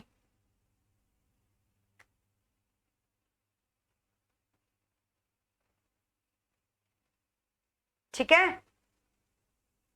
क्लियर है? तो हमने आज क्या क्या पढ़ा, एक बार फिर से एक बार रिकैपिचुलेट कर लेते हैं। सबसे पहले मैंने आपको पढ़ाया साइबर सिक्योरिटी ब्रीच होता कैसे, फिर उसके बाद 3 लेयर होता है जिसको ब्रीच करके एक बग या वायरस घुसता है कंपनी के डेटाबेस में। पेरीमीटर लेवल बोला, फिर मैंने बोला इंटरनल नेटवर्क, फिर मैंने बोला ऑपरेटिंग सिस्टम जिसके अंदर क्या रहता है, डेटाबेस टियर रहता है और एप्लीकेशन टियर रहता है। फिर मैंने आपको बोला क्या क्या मेजर्स लेना चाहिए, क्या क्या कंट्रोल सेटअप करना चाहिए, इतने सारे मैंने बोले, उसमें से कोई भी 8 लर्न कर लेना, लर्न एनी 8 पॉइंट्स। ठीक है, जिसमें मैंने आपको सबसे बोला 3 पॉइंट तो होना ही चाहिए। एक तो डिजिटल एसेट मैनेजमेंट के बारे में, पॉलिसी डॉक्यूमेंटेशन के बारे में मैंने बोला, नेटवर्क डायग्राम के बारे में बोला, एम्प्लॉयज अवेयरनेस के बारे में बोला, फिर उसके बाद बैकअप ऑफ द डेटा के बारे में बोला, फिर अगर पास्ट में कोई डेटा ब्रीच हुआ है तो सिक्योरिटी ब्रीच हुआ है तो उसके लिए आपने क्या स्टेप लिया है उसके बारे में मैंने आपको बोला। फायरवॉल कंपनी का चेक करो ठीक है कि नहीं। फिर मैंने आपको बताया सीटीओ अपॉइंट करके रखो, आईटी ऑफिसर्स अपॉइंट करके रखो, ताकि उन लोग इंश्योर करें कि प्रॉपर्ली जो है डिजिटल डेटा जो आईटी रिसोर्सेज है मैनेज और अनऑथराइज्ड एक्सेस नहीं हो रहा आईटी रिसोर्सेज को। You understand what is IT resources? Company का जो डिजिटल लाइब्रेरी है, क्लाउड है, कंपनी का सर्वर है, डेटाबेस है, कंपनी का सर्वर रूम है, हब है, राउटर है, सभी तो आईटी रिसोर्सेज हो गया। कंपनी का कंप्यूटर, सीपीयू, कीबोर्ड, डेस्कटॉप सभी तो आईटी रिसोर्सेज हो गया। फिर मैंने आज आपको पढ़ाया डिसएडवांटेजेस ऑफ ई कॉमर्स, जिसमें सबसे पहले इंटरनेट के बारे में मैंने आपको बोला। फिर मैंने आपको क्या बताया, hardware software cost, setup cost. फिर मैंने आपको बोला कि एक तो कल्चरल इंपेडिमेंट्स होते हैं, फिर कितने बार बिजनेसेस लोग जो होते हैं कॉस्टली एक्सपेंसिव प्रोडक्ट्स देना नहीं चाहते वहां पर, तो ये भी प्रॉब्लम वहां पे। तो ये 4-5 पॉइंट याद रखना वहां पे डिसएडवांटेजेस में। ठीक है, फिर मैंने आपको बोला सिक्योरिटी कंसर्न्स के बारे में वहां। फिर मैंने आपको 2 एक्स्ट्रा पॉइंट बताए टाइप्स ऑफ बिजनेस मॉडल की, C2G, G2C, B2G। क्लियर है यहां तक पूरा? ठीक है, श्योर। चलो अब ना मैं आपको एक चीज और क्विकली पढ़ाना चाहूंगी। ऐसे 315 आपका ऑडिटिंग स्टैंडर्ड है, ठीक है? तो उसके बारे में आपको ऑलरेडी पता होना चाहिए। ये क्या चीज का स्टैंडर्ड है? Identifying and assessing risk of material misstatement, RMM। बच्चे जो ऑडिट पढ़ते हैं ना लोग RMM बोलते हैं, RMM, risk of material misstatement through understanding the entity and its environment. तो ये ऑडिटर फॉलो करता है ना, वो चेक करता है कि ये कंपनी ने अपने रिस्क ऑफ मटेरियल मिसस्टेटमेंट को आइडेंटिफाई और असेस करने के लिए क्या क्या कंट्रोल्स लगा रखे हैं। तो अगर एक कंपनी के अंदर आईटी एनवायरनमेंट ऑपरेट करता है तो ऑडिटर को चेक करना पड़ेगा कि ई कॉमर्स कंपनी क्या ये सब कंट्रोल्स, इंटरनल कंट्रोल सिस्टम लगा रखा है अपने आईटी पे। समझ में आया? तो यहां पे एक्स्ट्रा में ये पढ़ना है कि अगर एक ई कॉमर्स कंपनी है तो उन्हें अपने इंटरनल कंट्रोल्स में क्या क्या कंट्रोल सिस्टम लगाने चाहिए ताकि अनऑथराइज्ड एक्सेस को हम लोग प्रिवेंट कर सके, ताकि डेटा इंटीग्रिटी कॉम्प्रोमाइज नहीं हो उसको प्रिवेंट कर सके, रिस्क ऑफ मटेरियल मिसस्टेटमेंट को आइडेंटिफाई करके एसेस कर सके। समझ में आया? तो यहाँ पे बोल रहा है एज एन ऑडिटर को ये चेक करना है कि यानी e commerce and m commerce company what controls they are putting in order to ensure कि रिस्क ऑफ मटेरियल मिसस्टेटमेंट ना हो। ठीक है, तो देखो ऐसे 315 क्या चीज से डील करते हैं, ओवरऑल सब कंपनी पे एप्लीकेबल है। लेकिन अगर कोई कंपनी ई कॉमर्स कंपनी है तो उसके ऊपर एक्स्ट्रा कंट्रोल्स लगाना होगा ना उन्हें अपने आईटी रिसोर्सेज के ऊपर। तो वो क्या एक्स्ट्रा कंट्रोल लगा रखा है, वही सब होगा ना। मैंने अभी इतने सारे मेजर्स डिस्कस किए, वही सब कि पासवर्ड प्रोटेक्टेड होना चाहिए, एनक्रिप्शन होना चाहिए, डिजिटल जो डेटा उसका मैनेजमेंट होना चाहिए, नेटवर्क डायग्राम बना के रखो। तो ये सब कंट्रोल है कि नहीं है, मैनेजमेंट ने लगाया है कि नहीं, ये ऑडिटर चेक करेगा। तो क्या बोला गया, auditor should identify and assess RMM, risk of material misstatement through understanding entity and its environment और उसका internal control, and then design audit procedure to reduce such RMM and obtain reasonable assurance कि whether the financial statement are free from such material misstatement which is arising due to this fraud or error। तो मैंने बोला ना जो digital asset है पहले उसको identify करो और चेक करो कि अगर ये डिजिटल एसेट कॉम्प्रोमाइज हुआ, लीक आउट हुआ, चोरी हो गया तो उसका क्या इंपैक्ट पड़ेगा कंपनी के फाइनेंशियल स्टेटमेंट में। ये सब कुछ असेस करके रखो, इसका पॉलिसी डॉक्यूमेंट बना के रखो और आपने क्या कंट्रोल्स लगा रखा है, क्रिटिकलिटी क्या क्या डिजिटल एसेट के, कौन सा डिजिटल एसेट ज्यादा क्रिटिकल है उसका आप रैंकिंग करके रखो, प्रायोरिटाइज करके रखो। फिर प्रोबेबिलिटी जान के रखो कि क्या प्रोबेबिलिटी है कि इनको आउटसाइडर्स लोग अटैक कर सकते हैं, इंट्रूशन से अटैक हो सकता है, और अगर हो गया तो इसका फ्यूचर लॉस क्या होगा, ऑकरेंस के बाद इसका प्रोबेबिलिटी ऑफ लॉस क्या है, सब कुछ आइडेंटिफाई करके रखो। तो क्या बोला ऐसे 315 रिकॉग्नाइजेस कि एक IT possesses specific risk to an entities internal control in the form of following, है ना। तो क्या क्या बोला है देख लो, रिलायंस ऑन सिस्टम और program data inaccurately processing data. तो कहीं ऐसा तो नहीं है कंपनी ऐसा सिस्टम पर रिलाई कर रखा है जो कि डेटा को ठीक से प्रोसेस नहीं कर रहा है, अनऑथराइज एक्सेस हो रहा है डेटा का, ठीक है। या फिर जो आईटी पर्सनल है उन्हें ना एक्सेस दिया गया है बियॉन्ड देयर फंक्शनल रोल। ये आपको मैंने उस समय भी समझाया था मेजर्स में, गाइडलाइंस में, तो इसलिए मैंने आपको पहले गाइडलाइंस पढ़ा दिया साइबर सिक्योरिटी ब्रीच का, तो ये इजी लगेगा। जो आईटी पर्सनल होते हैं ना, जो आईटी पर्सनल कौन हो गए, जो कंप्यूटर के डिजिटल एसेट्स को एक्सेस करे, कंपनी के आईटी रिसोर्सेज को एक्सेस करे, तो उन्हें उनके फंक्शंस के हिसाब से एक्सेस देना चाहिए ना। अब मान लो एक क्लर्क लेवल का बंदा है, तो उसे तो सिर्फ अपने आकर डेली अटेंडेंस को अपडेट करना, अपने वर्कशीट को अपडेट करना है, उसको क्या हम लोग कंपनी के इंटरनल डॉक्यूमेंट में एक्सेस दे देंगे क्या? नहीं देना चाहिए ना। तो अपना एक्सेस को मेंटेन करके रखो। तो access privileges beyond the necessary requirement is given, तो उसके ऊपर चेक करो कंट्रोल्स है कि नहीं। Is there any control which will identify कि any privileges access has been given beyond their functional role? और कहीं ऐसा तो नहीं हो रहा है अनऑथराइज एक्सेस करके जो कंपनी के जहां पे मास्टर डेटा फाइल स्टोर्ड है उसको चेंज कर दिया गया है, डिजिटल लाइब्रेरी को चेंज कर दिया गया है, या फिर मान लो कंपनी के प्रोग्राम्स को चेंज कर दिया गया है, काम करने के तरीके को चेंज कर दिया गया, प्रोग्रामिंग लैंग्वेज को चेंज कर दिया गया है, कंपनी के सिस्टम में चेंजेस, कंपनी के डेटा में चेंजेस, कंपनी के डिजिटल लाइब्रेरी मास्टर फाइल में चेंजेस, या इनएप्रोप्रिएट मैनुअल इंटरवेंशन हो रहा है, उसको रोको। ये सब ऑडिटर को चेक करना पड़ेगा, क्योंकि once you resort to IT resources all the transactions are automated where manual intervention is not required. आदमी को मैनुअल बिल जनरेट करने का दरकार नहीं, क्योंकि वो सब ऑटोमेटिकली जनरेट हो रहा है, सॉफ्टवेयर से जनरेट हो रहा है।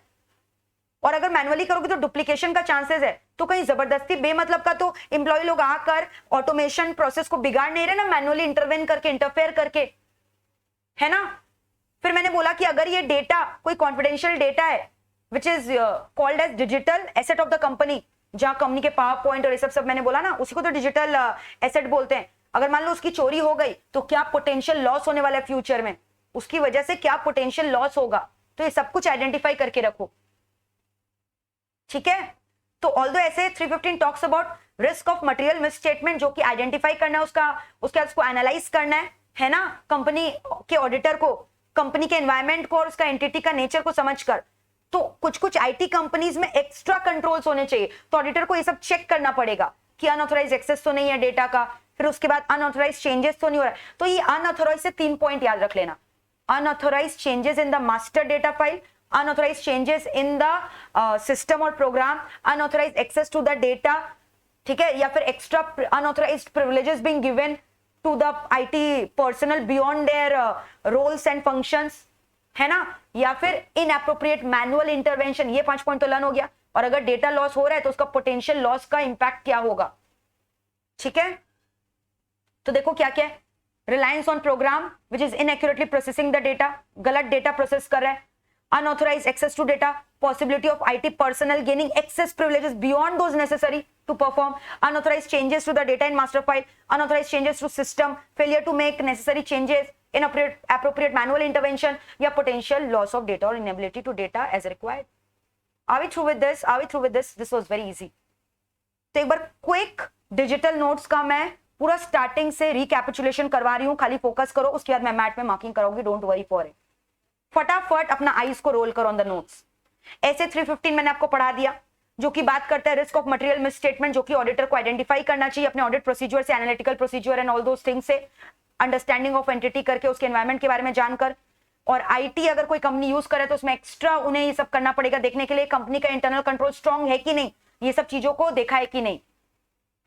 फिर ये मैंने आपको बोला साइबर सिक्योरिटी ब्रीच के बारे में, नेटवर्क डायग्राम, किस तरह से जो वायरस है इंटरनेट में घुसता है फायरवॉल को ब्रेक करके, फिर फायरवॉल को ब्रेक करके इंटरनल सिस्टम में घुस गया, फिर वहां से कंपनी के डेटाबेस में घुस गया और डेटा की चोरी करके वापस हैकर के पास चला गया, ठीक है। फिर मैंने आपको ये पूरा प्रोसेस बताया, डिटेल्ड प्रोसेस वर्जन। फिर मैंने आपको बताया कि इसके लिए डिजिटल एसेट मैनेजमेंट जरूरी है। फिर मैंने आपको बताया 3 layer perimeter internal operating system, ठीक है। फिर ये ऐसे ही थोड़ा समझाने के लिए, माहौल को लाइट करने के लिए। फिर मैंने आपको चेकलिस्ट बताई इतनी सारी, network diagram, digital asset, return policy, past incident, review by the CIO. तो ये सारे रेड से जो मैंने हाईलाइट किए ये कीवर्ड्स है जो आपको याद रखने। तो ये सारे चीजों मैंने आपको पूरा पढ़ा दिया है ना। फिर उसके बाद हम लोगों ने आज किया गाइडलाइंस कहाँ होने चाहिए ई कॉमर्स के, ये ऑलरेडी डिस्कस था प्रीवियस क्लास में। Billing, product warranty, shipping guideline होनी चाहिए, डिलीवरी गाइडलाइन, रिटर्न पेमेंट, ठीक है। फिर मैंने बताया आपको लॉस, मैंने आपको ये बता दिया लॉस भी, जब लीगल कंसिडरेशंस नहीं बताया था डिसएडवांटेजेस ऑफ ई कॉमर्स में, तो मैंने बोला ना कितने सारे एक्ट है जो ई कॉमर्स ट्रांजैक्शंस को गवर्न करते हैं। इनकम टैक्स एक्ट है, कंपनीज एक्ट है, फॉरेन ट्रेड, फैक्ट्रीज एक्ट जो लेबर्स को देखता है, एम्प्लॉइज को, कस्टम एक्ट एप्लीकेबल होगा ना। मान लो आपने एक सर्विसेज डाउनलोड कर लिया फॉरेन वेबसाइट से, तो क्या उसको इंपोर्ट माना जाएगा? तो क्या उस पर कस्टम ड्यूटी देना पड़ेगा? तो कस्टम एक्ट उसको कवर करे। जीएसटी एक्ट, कितना जीएसटी एप्लीकेबल होगा? Indian contract act, competition act बोले तो कॉम्पिटिशन एक्ट का एग्जांपल बताओगे? अभी रिसेंट एक ट्रेंडिंग केस लॉ है जो इसको हिट कर रहा है। अमेज़न के जेफ बेजोस ने क्या कर रखा है? रिलायंस के पीछे डंडा कर रखा है कि फ्यूचर वाला जो डील है ना उसको कैंसिल करो। कितने साल से बताओ चल रहा है ये झमेला? कभी सुप्रीम कोर्ट से स्टे ऑर्डर ले आता है, कभी हाई कोर्ट से ले आता है, कभी फॉरेन कोर्ट में चला जाता है, कभी सीसीआई के पास चला जाता है। तो अमेज़न बोल रहा है ना कि ये जो रिलायंस ने फ्यूचर के संग डील किया है ना, फ्यूचर के संग डील किया ना, फ्यूचर में जो ग्रुप्स है बिग बाजार एंड ऑल, उसके संग डील किया ना कि उसको एक्वायर करेगा, तो बोल रहा है ये जो डील है एंटी कॉम्पिटिटिव है। तो इसलिए उन्होंने कॉम्पिटिशन एक्ट का दरवाजा खटखटाया, सीसीआई के पास गया, कौन? अमेज़न, कि ये जो डील है unethical, it is going to kill competition from the market. You know competition act क्या करता है, क्यों पास किया गया? To prohibit anti competitive practices and abuse of dominant position and restriction of regulation of combination and regulation which causes or likely to cause an appreciable adverse effect on competition in India। Ma'am short में बताइए। Competition act इसलिए लाया गया ना for protection of the interest of the consumer, ताकि जो है unfair trade practices नहीं होए, अनएथिकल मर्जर्स नहीं हो, जिसकी वजह से कंपटीशन किल हो जाए। तो ये जो फ्यूचर वाला डील था ना रिलायंस का, जो कि मुकेश अंबानी जी ने अंडरटेक किया था, तो इसके ऊपर अमेज़न के सीईओ ने उंगली उठाई, बोली नहीं ये डील अनएथिकल है, it is anti competitive in nature. तो इसीलिए ये अभी तक इसके ऊपर स्टे ऑर्डर आया हुआ है। इसका भी सिंगापुर के कोर्ट में केस चल रहा है। अभी तक लीगल परमिशन नहीं मिला है रिलायंस को कि वो स्टेक एक्वायर कर ले फ्यूचर डील पे, अभी भी उसे मंजूरी नहीं मिली है अमेज़न के प्रेशर से। तो आप देख रहे हो, वो भी तो दोनों ई कॉमर्स कंपनी है ना, अमेज़न ई कॉमर्स कंपनी है, समझ में आ रहा है? तो ये कॉम्पिटिशन एक्ट समझ में आया, और फॉरेन एक्सचेंज मैनेजमेंट एक्ट, ये आपको मैं नेक्स्ट क्लास डिटेल में पढ़ाऊंगी। फॉरेन एक्सचेंज मैनेजमेंट एक्ट किस तरह से ई कॉमर्स ट्रांजैक्शन को गवर्न करता है। जैसे B2B या B2C ये सब है ना, तो B2B में 100% एफडीए अलाउड है, लेकिन B2C में it has not been allowed, calibrated manner में अलाउड है। तो पूरा ये 9th पॉइंट को मैं डिटेल में समझाऊंगी। फिर कंज्यूमर प्रोटेक्शन एक्ट तो आपको पता ही है। अब मान लो कोई डिफेक्टिव प्रोडक्ट आपके पास आ गया, लेकिन आपने ऑनलाइन वेबसाइट में कुछ और दिखा रखा था, लेकिन मेरे पास कोई डिफेक्टिव प्रोडक्ट आ गया, तो मैं केस ठोक सकती हूँ कंज्यूमर प्रोटेक्शन एक्ट में कंपनी के अगेंस्ट, ई कॉमर्स कंपनी के अगेंस्ट। तो ये सारे लॉज गवर्न करते हैं। और इसके अलावा इंफॉर्मेशन टेक्नोलॉजी एक्ट तो स्पेशली गवर्न करता है इसको, ई कॉमर्स ट्रांजैक्शन को। तो कौन सारे एक्ट्स है, कितने सारे एक्ट्स है जिसको गवर्न करते हैं। इनकम टैक्स एक्ट क्यों गवर्न करेगा? टैक्सेबल इवेंट बताने के लिए, कि अगर मान लो जैसे कि दो कंपनीज इन्वॉल्व, एक कस्टमर का जो है ना, कस्टमर जो है वो इंडिया का है और जो ई कॉमर्स वेंडर है वो अमेरिका का है, तो अब टैक्सेबिलिटी कहां पे अराइज होगा, इंडिया में अराइज होगा कि अमेरिका में अराइज होगा। तो ये सारे गाइडलाइंस, ये सारे प्रोविजंस कहां लिखे गए हैं? आईटी एक्ट 1961 में। प्लेस ऑफ ओरिजिन क्या होगा, टैक्सेबल इवेंट क्या होगा। कंपनीज एक्ट में m commerce, e commerce company सारे प्राइवेट लिमिटेड कंपनी है कि पब्लिक लिमिटेड कंपनी है, उसके बेसिस पे कंपनीज एक्ट का प्रोविजन अप्लाई होगा। लाइक प्राइवेट लिमिटेड कंपनीज को कुछ कुछ एग्जेम्पशंस है as compare to public limited company. फिर फॉरेन ट्रेड एक्ट है जो कि बताएगा, है ना। फिर फैक्ट्रीज एक्ट लेबर्स एम्प्लॉइज को गवर्न करेगा। कस्टम एक्ट मैंने अभी आपको बोला कि कोई ट्रांजैक्शन को इंपोर्ट मानना है कि नहीं मानना है, एक्सपोर्ट मानना है कि नहीं मानना है, और अगर इंपोर्ट मान रहे हो तो उसके ऊपर एप्लीकेबल कस्टम ड्यूटी कितना लगेगा, बेसिक कस्टम ड्यूटी कितना लगेगा, एडिशनल कस्टम ड्यूटी कितना लगेगा। तो ये सारी चीजों का एनालिसिस करना पड़ेगा ना ई कॉमर्स ट्रांजैक्शंस में। जीएसटी कितना लगेगा, GST act, goods and service tax act, तभी तो मैंने बोला बिलिंग प्रोसेस में जीएसटी अलग से दिखाया जाता है। इंडियन कॉन्ट्रैक्ट एक्ट है ना, कि ये कॉन्ट्रैक्ट वैलिड है कि नहीं, समझ में आ रहा है, कंसिडरेशन से हुआ है कि नहीं ये कॉन्ट्रैक्ट, लीगली एनफोर्सिएबल है कि नहीं, वॉइडेबल है क्या, etcetera etcetera.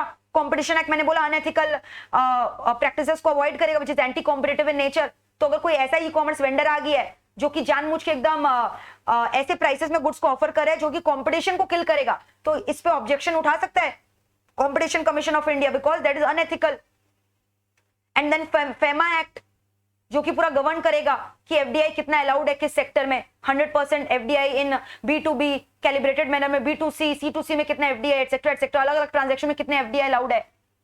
And then consumer protection act, कोई डिफॉल्टी प्रोडक्ट्स आ गया तो consumer can file a complaint in consumer protection act.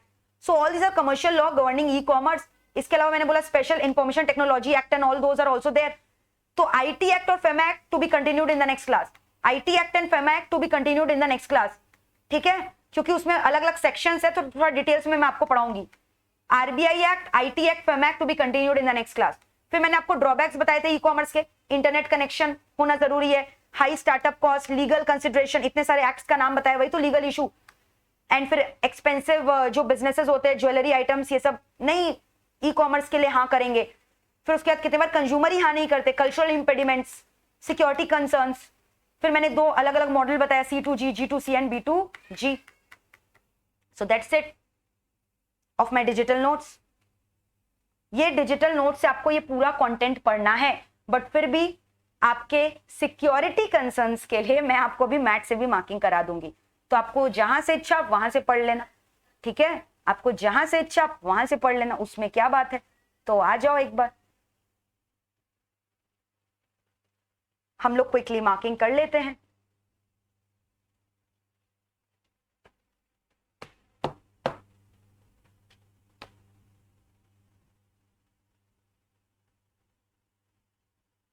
ये सारे मेरे हैंड रिटन फैंसी नोट्स थे ना, डिजिटल नोट्स, मेरे हैंड रिटन नोट्स, सब कुछ अवेलेबल होगा आपके लिए. सब कुछ सब कुछ अवेलेबल होगा आपके लिए. ठीक है,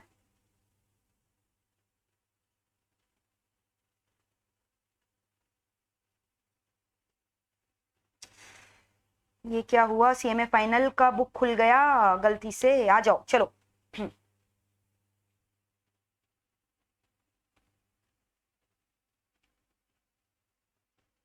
तो आज जो मैंने पढ़ाया वो मैं मार्किंग करवा दे रही हूं. ठीक है, आ जाओ.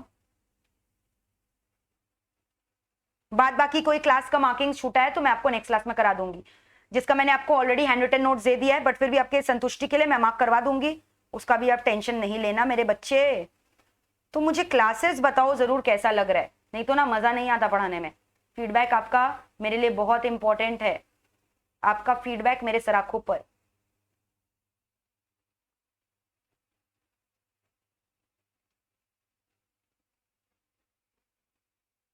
आर्किटेक्चर तो मैंने आपको लास्ट क्लास पूरा मार्क करवाया था, अगर आपको याद होगा तो.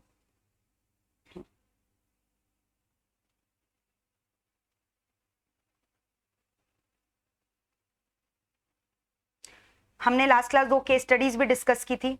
चलो ये रहा, यहां से स्टार्ट करते हैं. ऐसे 315 देख रहे हो, या जो मैंने पढ़ाया ऐसे 315, which is talking on IT poses specific risk to an entities internal control. ठीक है, यहाँ पे लिख लो RMM, risk of material misstatement. But मैंने तो आपको वैसे भी बोला है कि मेरे नोट से ही पढ़ लेना सफिशिएंट है. तो ये यहाँ सारे पॉइंट्स है जो मैंने आपको बोले थे. रिलायंस ऑन ऐसा सिस्टम जो कि इनएक्यूरेटली डेटा प्रोसेसिंग कर रहा है, या अनऑथराइज्ड एक्सेस टू डेटा जो कि डेटा को चेंज कर सकता है, डुप्लीकेट कर सकता है, डिस्ट्रक्शन कर सकता है. ठीक है, फिर उसके बाद possibility of IT personnel gaining unnecessarily access, unauthorised changes to data in master file system और प्रोग्राम. ठीक है, या फिर inappropriate manual intervention, potential loss of data, failure to make necessary changes to system और प्रोग्राम. कुछ changes करना था मैंने नहीं किया. फिर यहाँ पे क्या है, ये पूरा क्या है, साइबर सिक्योरिटी ब्रीच. ये पूरा टॉपिक क्या चीज के बारे में बात कर रहा है, साइबर सिक्योरिटी ब्रीच. आप लिख सकते हो इसके ऊपर. तो क्या मैंने क्या बोला, ये जो बग है, ये बग ने एंट्री ली, ये बग है, बग ने एंट्री ली पेरीमीटर नेटवर्क में, फिर इंटरनल नेटवर्क में, फिर ऑपरेटिंग सिस्टम में, एप्लीकेशन डेटा. ठीक है, ये क्या हो गया, थर्ड टीयर डेटाबेस टीयर. और ये क्या हो गया, एप्लीकेशन टीयर. ठीक है, फिर देखो यहां पे क्या क्या मेजर्स लेना है, क्या क्या प्रिंसिपल्स है. ये पूरा मैंने मेजर्स एंड प्रिंसिपल्स बताया था. सबसे पहले कीवर्ड्स मार्क करते जाओ. नेटवर्क डायग्राम होना चाहिए जो कि पूरा डिटेल देगा आपका server, database, hub, router, internal external network, सारे वर्ड्स मैंने यूज किए हैं. डिजिटल एसेट्स का लिस्ट बना के रखो. फिर IT मैनेजर्स को बोल के रखो कि इनका प्रोटेक्शन करना है, उनका फिजिकल लोकेशन. फिर मैंने आपको बोला पॉलिसी ड्राफ्ट करके रखो. फिर मैंने बोला कोई पास्ट इंसिडेंट हुआ उसको रिकॉर्ड करके रखो, ब्रीच को. फिर annual review by the CTO, CIO है ना, chief information technology officer, annual review. फिर उसके बाद मैंने बोला IT मैनेजर को सेफगार्ड रिस्पॉन्सिबिलिटी ठहराओ सेफगार्ड करने के लिए. फिर उसके बाद मैंने बोला IT सिक्योरिटी पॉलिसी सर्कुलेट करो, गाइडलाइंस एम्प्लॉइज को कि क्या क्या प्रोसीड्यूर्स है. फिर उसके बाद मैंने आपको और एक चीज बोला, पीरियोडिकल रिव्यू करवाओ एक्सेस का, फिर उसके बाद अप्रूवल होना चाहिए एक्सेस के पहले, फिर timely employee awareness programs and campaigns, है ना, फिर firewall, strong firewall use, security configuration, फिर उसके बाद remote access login to be secured by, मैंने बोला 2 पैरामीटर, है ना, यूजर नेम पासवर्ड, और कोई पेनिट्रेशन टेस्टिंग करके रखो कि किसी हैकर ने अटेम्प्ट तो नहीं किया आपके सिस्टम में घुसने की, फिर उसके बाद बैकअप शेड्यूल्ड है कि नहीं, टाइमली बैकअप हो रहा है कि नहीं, एटसेट्रा एटसेट्रा। ठीक है, तो ये सारे मेजर्स हो गए। नेक्स्ट हम लोगों ने किया गाइडलाइंस, कहां ई कॉमर्स के गाइडलाइंस। मैंने बोला बिलिंग के प्रोसेस में होने चाहिए, बिलिंग का फॉर्मेट कैसा है, applicable GST details to be shared in the bill, सब मैंने आपको बोले। प्रोडक्ट के ऊपर, वारंटी के ऊपर गाइडलाइन, शिपिंग के ऊपर, डिलीवरी के ऊपर, which mode of COD etcetera, सब कुछ बताया था ना। रिटर्न, फिर मैंने बोला था return, number of days with in which the return will be accepted, कि जब आप रिटर्न करो तो क्या प्रोसेस है। कितने बार बोलते हैं ना, फोटोग्राफ खींच के दो, साइट पे अपलोड करो अगर आपको प्रोडक्ट रिटर्न करना है तो, time, number of days, process of verifying which goods to be accepted, कितनी जगह नॉन रिटर्नेबल प्रोडक्ट लिखा हुआ है तो रिटर्न नहीं होगा, एक्सेप्ट वापस, फिर payment, mode of payment, COD etcetera, सब कुछ मैंने आपको पढ़ाया है। फिर मैंने आपको लॉज के बारे में बताया, इनकम टैक्स एक्ट, ठीक है, जिसके बारे में मैंने बोला place of origin, taxable event, transaction for tax, companies act, public private company, foreign trade regulation act. फिर मैंने आपको बोला ये किसके लिए, ग्लोबल स्टोर्स एंड ऑल के लिए, अमेजन जैसे कंपनी के लिए, फैक्ट्रीज एक्ट एम्प्लॉइज के ऊपर, ठीक है, कस्टम एक्ट, कस्टम एक्ट में मैंने बोला general agreement on tariff on trade, ठीक है, कस्टम ड्यूटी इंपोर्ट है कि एक्सपोर्ट है, बिल ऑफ लैडिंग और सारे डिटेल्स को भी फुलफिल करना पड़ेगा ना हमें यहाँ पे, HCN नंबर एंड एटसेट्रा, वो सब हो गया मेरा जीएसटी में, ठीक है।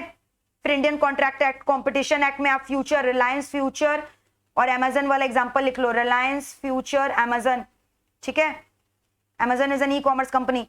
फिर फॉरेन एक्सचेंज में मैंने आपको बोला ना, FDI up to 100% under automatic route is permitted under B2B, लेकिन कैलिब्रेटेड मैनर में अंडर B2C, और इसको मैं डिटेल में आपको नेक्स्ट क्लास एक्सप्लेन करूंगी, बट फिर भी एक्ट का नाम खाली याद कर लो, कंज्यूमर प्रोटेक्शन एक्ट मैंने आपको बोला, ठीक है। फिर मैंने आपको स्पेशल एक्ट कुछ कुछ बताए थे, इंफॉर्मेशन टेक्नोलॉजी एक्ट, ये अभी मार्क नहीं करवा रही हूं क्योंकि नेक्स्ट क्लास में हम लोग उसको डिटेल में डिस्कस करेंगे सारे सेक्शंस के साथ। आरबीआई एक्ट, ठीक है। अब ना 2 चीज और मुझे मार्क कराना है आज जो मैंने पढ़ाया है, drawbacks of e commerce, disadvantages of e commerce में आओ, और उसके बाद जो मॉडल्स मैंने बोला था ई कॉमर्स मॉडल्स, उसमें आ जाओ एक बार।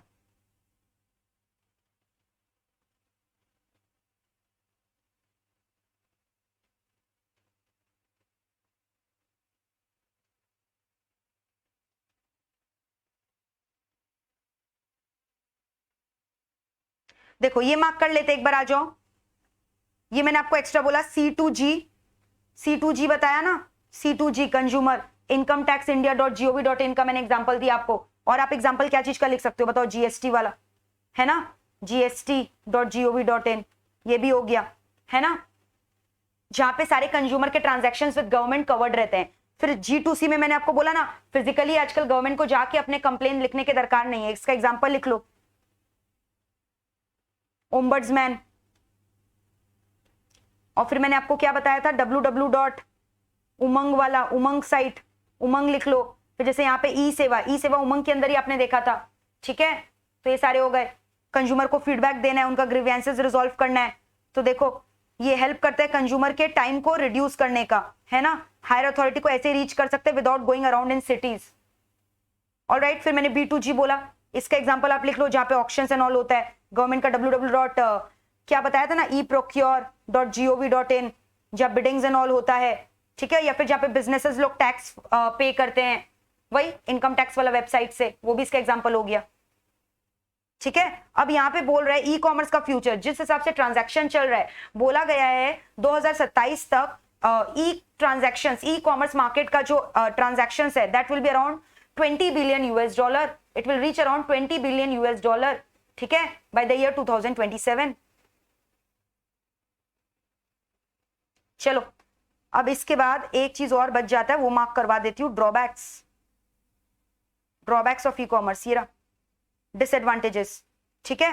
तो मैंने बोला इंटरनेट कनेक्शन वाला चीज, फिर मैंने आपको बताया हाई सेटअप कॉस्ट, कनेक्शन का प्रॉब्लम इंटरनेट, फिर उसके बाद हार्डवेयर सॉफ्टवेयर का cost, setup cost, maintenance cost, legal issues, मैंने बोला कितने सारे कॉन्फ्लिक्टिंग लॉज है जो किसको गवर्न करते हैं, इतने सारे लॉ का नाम बताया। फिर उसके बाद मैंने बोला ज्वेलरी एंटिक्स, ये सब कभी भी बेचेंगे नहीं ऑनलाइन, कल्चरल इम्पेडिमेंट मैंने बोला, कंज्यूमर्स जो ऑर्थोडॉक्स होते हैं, कंजर्वेटिव होते हैं, don't believe in online shopping, वो लोग चाहते हैं फिजिकली इंस्पेक्ट करे स्टोर को, फिजिकली इंस्पेक्ट करे गुड्स को, and then they are going to purchase when they are fully satisfied. They don't believe in computer to screen interaction, they believe in face to face interaction. Then security concerns तो आपको अच्छे से पता है, उसके ऊपर हम लोगों ने अलग से इतने सारे रिस्क किए थे लास्ट क्लास में, सिक्योरिटी रिस्क बोलकर एक टॉपिक किया था ना. सो this is it for today. Next class हम लोग नेक्स्ट टॉपिक डिस्कस करने वाले हैं, जिसमें हम लोग डिटेल्स में आईटी एक्ट के बारे में करेंगे, फेम एक्ट के बारे में पढ़ेंगे और आईबी एक्ट के बारे में पढ़ेंगे, आरबीआई एक्ट के बारे में, और 2-3 केस स्टडी भी हम लोग डिस्कस करने वाले हैं नेक्स्ट क्लास. ठीक है. So next class is also gonna be very interesting. I'm definitely going to come with new innovative things. So I hope you're enjoying my classes. And please मेरे साथ साथ सब कुछ पढ़ो, लर्न करो. And trust me, EIS आपका मैं challenge के संग बोल सकती हूँ आपका फेवरेट सब्जेक्ट बन जाएगा मेरे दोस्तों.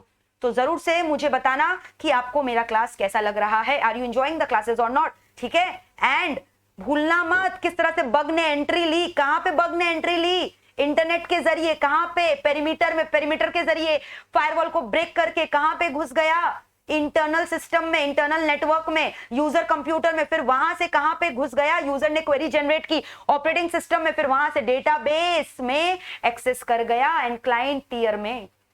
सो that's it for today guys. Take care, bye bye, enjoy your day.